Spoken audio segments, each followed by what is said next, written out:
Hitler's rise to power.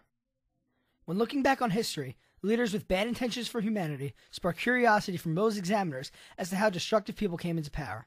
There's a general consensus that Adolf Hitler is one of the most evil men to walk the face of the earth.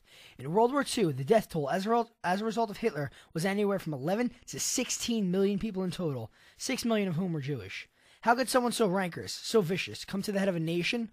Well, in order to fully understand how the road was paved for Hitler to eventually achieve the position of power that he was in, it is imperative to understand the years after World War I and the Treaty of Versailles. In order to penalize Germany, the nations who were involved in the treaty stripped Germany of its overseas colonies, forced it to pay war reparations, and made it illegal for them to bolster their military. While many people were in favor of punishing the Germans for their instigative actions in World War I, many others felt that the pride of the Germans and their vengeful attitudes would cause devastating problems in the future.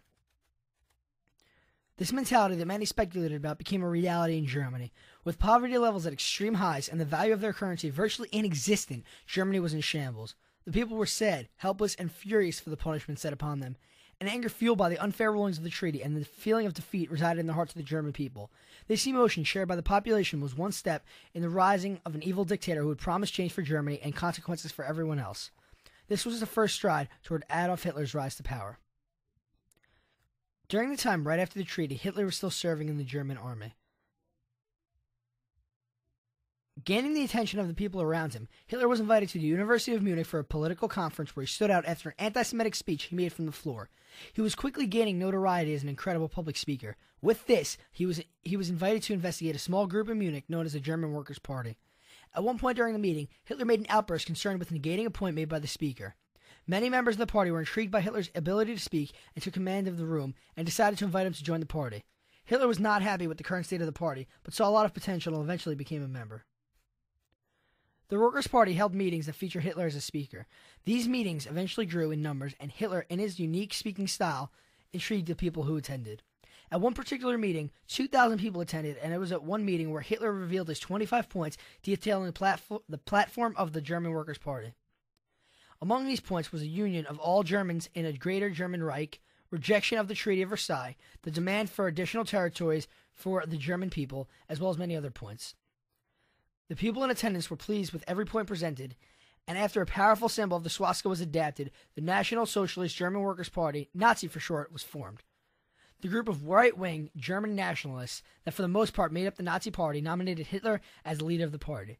After a vote tallied 543-1 in favor of Hitler, he became the new face of the Nazi Party. After a failed attempt at revolution, Hitler was imprisoned for treason.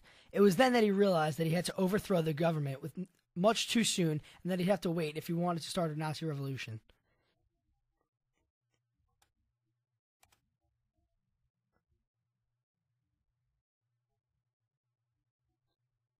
When he was released from prison, Hitler showed the bad reputation he had made for himself and remained quiet for a couple of years.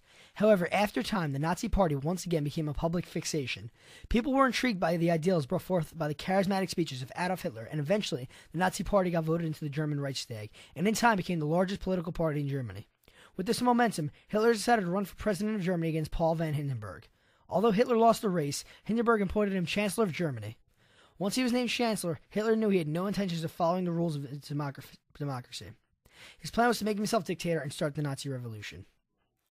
In order to reach his goal of dictator, Hitler proposed the Enabling Act, which would hand over the constitutional functions of the Reichstag to Hitler, including the power to make laws, control the budget, and approve treaties with foreign governments, which would essentially make him dictator. To get the bill passed by the newly elected Reichstag, Hitler met with the President Hindenburg and got him to sign 3 major decrees, 2 of which played major roles in getting the bill passed.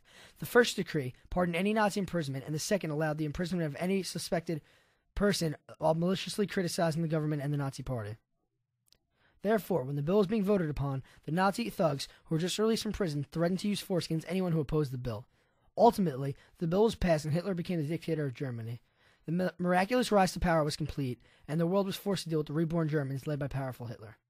To sum it up, Hitler's rise to power was basically a perfect storm.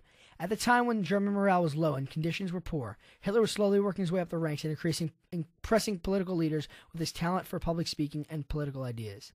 He was a master manipulator who also used propaganda in possibly the most successful manner in all of history. His appeal, besides his way of delivering speeches, was rooted in the actual substance of those speeches. He proposed many solutions to the economic downturn of the German people, and also provided a scapegoat in the Jews for the German people to pin their blame on for their economic woes and unfair treatment of their country. With Hitler at the helm, Germany became a world power and once again threatened to be the strongest nation on the planet until their eventual defeat in World War II. All in all, the quote that says that the seeds of World War II were soon after World War I proved to be fact and predicted that the German spirit that would eventually lead to the rise of one of the worst men in history.